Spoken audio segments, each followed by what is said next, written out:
আমি আমার ফ্যানদেরকে যে এত চেরিশ করি বা এত ভালোবাসি এটা যেন আমি এক্সপ্রেস করতে পারি। তোমার ফ্যানদের কিন্তু তোমাকে নিয়ে একটা অভিযোগ আছে, তোমার ফ্যানরা কিন্তু তোমাকে চায়, তুমি কি মনে করো? একদম সত্যি কথা বলতে, এটা আমি শুধু বলার জন্য বলছি না, আমি আমার ফ্যানদের প্রতি ভীষণ গ্রেটফুল। কারণ আমি কোনো প্ল্যাটফর্ম থেকেও আসিনি বা আমি খুব বেশি মানে পিআর মেনটেন করা মানে বলছি মানে সেটা আমি করি না। সো আমি আছি, কিন্তু one of the biggest reasons হচ্ছে আমার ফ্যান্স। সো আমি তাদের প্রতি ভীষণ গ্রেটফুল।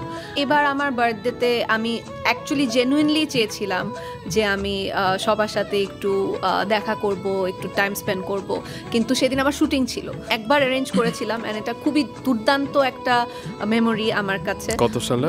23 অথবা 24। সো এটা আমার কাছে খুবই ইম্পর্টেন্ট এবং খুবই দুর্দান্ত একটা মেমোরি।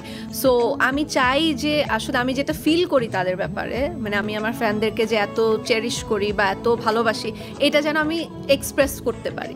সো এখন থেকে আমি এটার উপর অ্যাকচুয়ালি ওয়ার্ক করা ট্রাই করছি।